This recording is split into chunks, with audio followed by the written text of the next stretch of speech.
Hello guys, we are from Group 4. So, in this video, we would like to analyze the drama about Trifles. Trifles is one of the classical drama from 2012, and we were curious about our analysis about the intrinsic and extrinsic. So, without any further ado, check this out.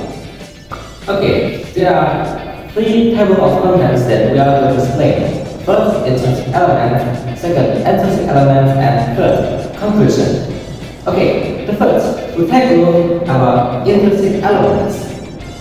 The intrinsic elements first is themes. Themes in the drama Trifles, social persecution of women. The first. This drama portrays marriage as an institution that limits women and places them under the authority of their husbands. Minnie Wright, let's say, who was married to John Wright, had an unhappy marriage. John Wright treats Minnie coldly, takes advantage of her energy at home, and ignores her happiness. Mrs. Hale and Mrs. Peters also experience same abuse in their marriage. They are referred to simply by the title Mrs. without individual identity. The next, gender bias in the justice system. The play explores the justice system's inability to recognize, to realize crimes against women. The investigation into John Wright's murder was led by men who had a bias against women. The women in this drama use their knowledge, using their insight and understanding to hide evidence from their husbands. This theme describes how gender views influence perceptions of crime and justice. For the next one, we're going to explain about plot. So we're gonna begin with exposition.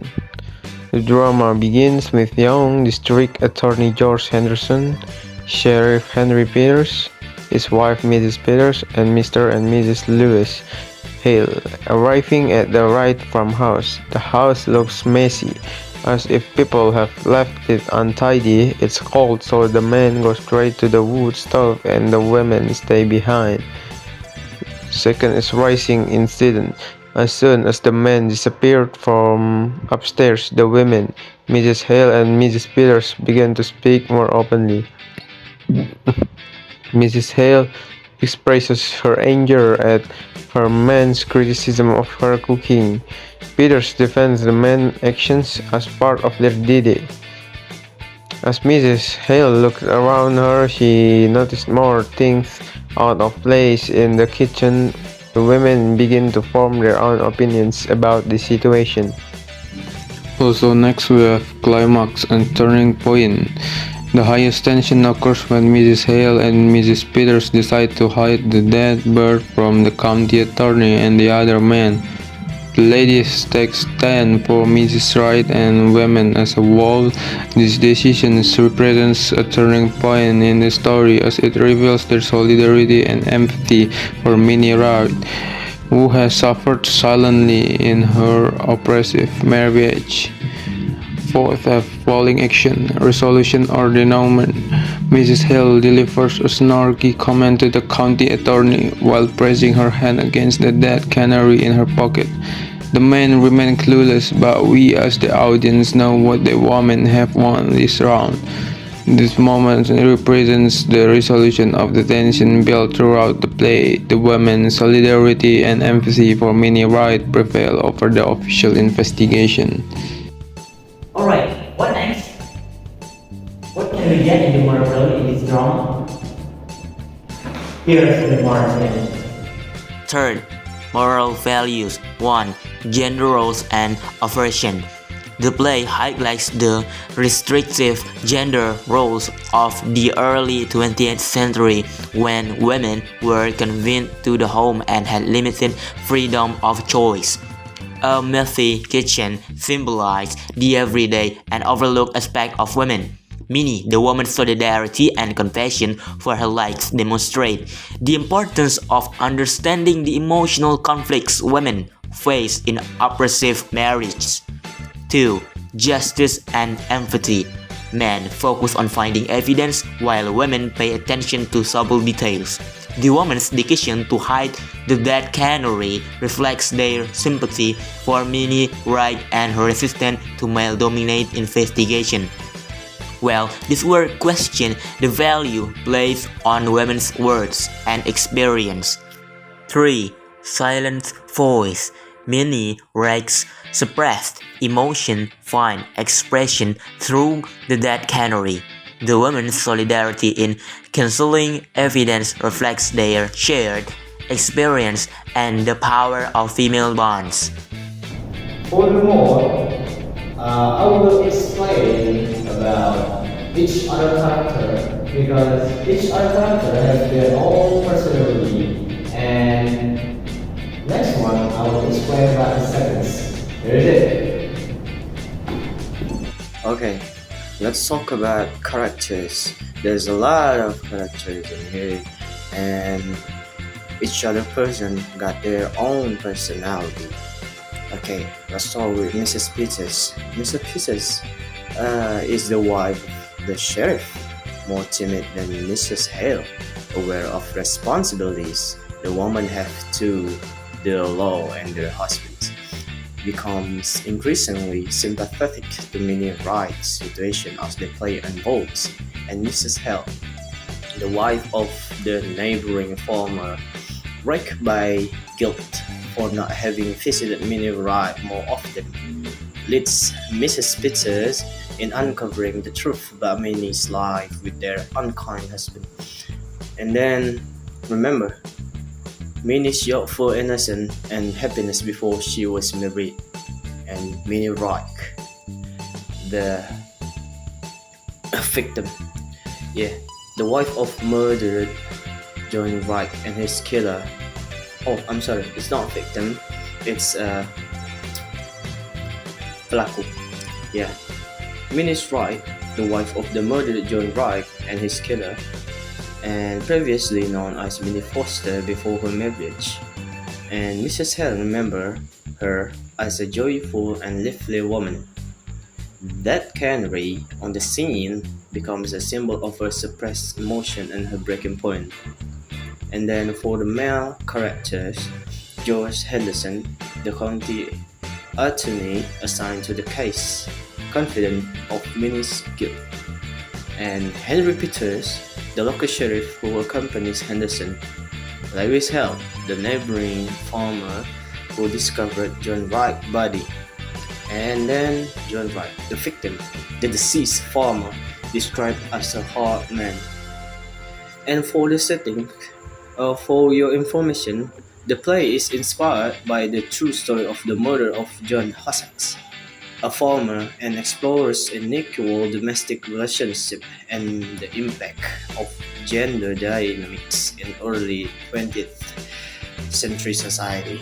Places, Trifles is a 1960 play set in a Midwestern town, primarily in the kitchen of Minnie and John Wright's rural farmhouse.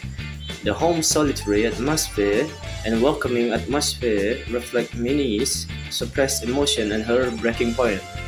And that's for the character and settings. Next. Okay, for next one, we're gonna discuss about the extrinsic elements of drama. So there are basically 4 extrinsic elements of Trifles Drama. First one is by Susan Glaspell. Understanding Susan Glaspell's life and career as a writer of the drama Trifles may assist students in understanding the meaning behind the story, her life experience, and her motivation behind the story. Second one is historical context. Understanding the historical context in which the drama Trifles, first published in 1916, can assist students in relating the themes and issues raised in the drama to the social, political, and religious situation of the time. So there are a lot of them, but basically in the drama, social, political, and religious things is influenced the making of the drama. Third one is feminism. The drama Trifles is frequently analyzed in terms of feminism since the themes explored are related to personal relationships and actions. Understanding feminism at the time might provide valuable insight while analyzing this case. And last is critical response. Examining and analyzing literary play trifles can provide different perspectives and assist students in understanding the story from many angles.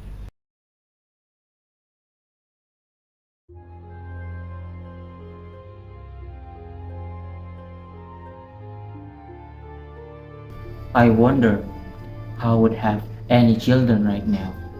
No, Wright don't like the bird. A thing that sang. He used to be. He killed that too. I don't know who killed the bird. I knew John Wright. It was an awful thing that was done in this house at that night, Mrs. Hale. Killing a man while he slept, slipping a rope around his neck. That choked the life out of him. His next choked off life out him. We don't know who killed him. We don't know. If there a bird of bird still of nothing, and the bird is still using thing for you, it would be still possible. Still will be the still. I know what still is. When we homesteaded in Dakota, my first baby died after he was 2 years old, and me with no other dad. How soon do you suppose to be through the phone, looking for evidence? I know what still is. The law has got to punish crime, Mrs. Hale. I wish you'd see Minnie Foster when she wore a white dress with blue ribbons and stood up there in the chair and sang. Oh, I wish I'd come over here once in a while. That was a crime. That was a crime. Who's going to punish that? We mustn't take on. I might be seem have to seem Mrs. Peters. I know who things can be for women. I tell you, it's queer, Mrs. Peters. We live close together, and we live far apart. And now we all go through the same things. It's all a different kinds of the just same things. If I was you, I would not tell her. Her fruits that has begun for you. Tell her it's ain't. Tell her it's not right. Take this into prove it to her, and she never know it's broke or not. It's a good thing. Like the man couldn't hear us. Wouldn't they just laugh, getting all stirred up on over a little thing like, like a dead canary, as if that could have anything to do with wouldn't they laugh? No, Peter. It's all perfectly clear, except the reason for doing it. Juries, when it comes to women, if there was definite things, something to show, something to make a story about, and something that will lead to a strange way for doing it. Well, I got a team around. It's pretty cool here. You can send Frank out of here, can't you? I want to go over everything. I'm not satisfied that we can't do better. Do you want to see what Mrs. Peter are going to take in? Oh, I guess there is no dangerous thing that ladies have been picked up.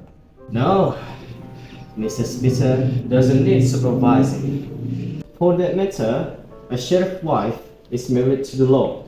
Ever thinks about that, Mrs. Peters? Not just that way. Married to the law.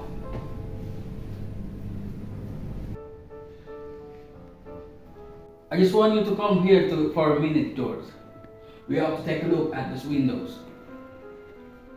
Oh, windows. We'll be right up, Mr. Hell. Alright,